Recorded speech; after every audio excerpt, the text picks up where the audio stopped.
Hi అండి. అందరూ ఎలా ఉన్నారు? మీ మీ ఊర్లో వినాయక చవితి పూజ సెలబ్రేషన్స్ ఎలా జరుగుతున్నాయి? మా ఊర్లో అయితే చాలా బాగా జరుగుతున్నాయి. ఈరోజు మూడవ రోజు కదండీ! అందుకని వినాయకుడిని నిమగ్నం చేద్దామనేసి మా చేలు దగ్గరికి వెళ్ళాము. ప్రతి సంవత్సరం కూడా మేము మా చేలో బోరు దగ్గరే వినాయకుడిని నిమగ్నం చేస్తాము.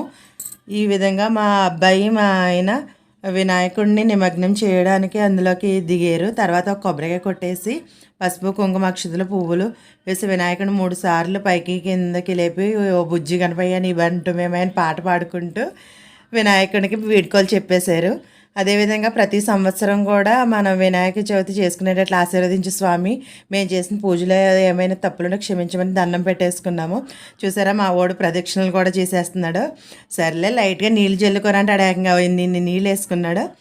తర్వాత చూసారా చేలన్నీ ఎంత పచ్చగా ఉన్నాయో. వర్షాల వల్ల మొత్తం క్లైమేట్ కూడా చాలా బాగుందండి. అప్పుడప్పుడు ఈ విధంగా పచ్చని చేలను చూస్తుంటే చాలా ఆనందంగా ఉంటుంది. చూసారా ఎంత బాగుందో క్లైమేట్ అంతా. తర్వాత ఇంటికి వచ్చేసి చల్లగా ఉంది కదా అనేసి పిల్లలు ఇంటి దగ్గరే ఉన్నారు, హాలిడే ఇచ్చారు కదా, సర్లే ఉల్లిపాయ పకోడీ వేద్దామని ఉల్లిపాయలను కట్ చేసుకున్నాను. ఉల్లిపాయ పకోడీలని మా వాళ్ళకి రెల్లగా క్రిస్పీగా ఉంటే చాలా ఇష్టమండి. తర్వాత ఈ విధంగా క్రిస్పీగా ఉండాలంటే మనం శనగపిండి యాడ్ చేసిన తర్వాత కొద్దిగా ఒక 2 టేబుల్ స్పూన్ వరిపిండిని కూడా యాడ్ చేసుకుంటే క్రిస్పీగా వస్తాయి పకోడీలు. అదేవిధంగా ఆయిల్ కూడా లాగదు. తర్వాత సాల్ట్ యాడ్ చేసేసుకుని శుభ్రంగా కలిపేసుకుని కరివేపాకు ఉంటే వేసుకోండి, నా దగ్గర లేదు.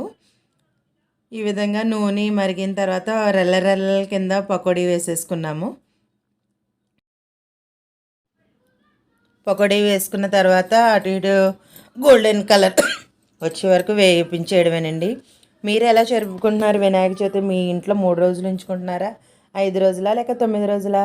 మేమైతే ఎప్పుడు ప్రతి సంవత్సరం కూడా 3 రోజులే ఉంచుకుంటామండి. మనం చాలా అదృష్టవంతులమండి. ఎందుకు అనుకుంటున్నారా? ఏం లేదండి. ఇంత వర్షాలు ఇలా కురుస్తున్నా కానీ ఆ భగవంతుని దయ వలన మనం సేఫ్గానే ఉన్నాం. కానీ చూడండి కొన్ని కొన్ని ప్రాంతాల్లో మన విజయవాడలో కూడా ఎంతలాగా వర్షం ఉండడం ఎప్పుడూ కూడా చూడలేదండి. ఎప్పుడు కూడా కేరళ అటు సైడ్ వస్తుంటే అమ్మో వర్షాలు వరదలు అనుకునేవాళ్ళం. ఇప్పుడు మన తెలుగు సైడ్ కూడా వచ్చేసినాయి.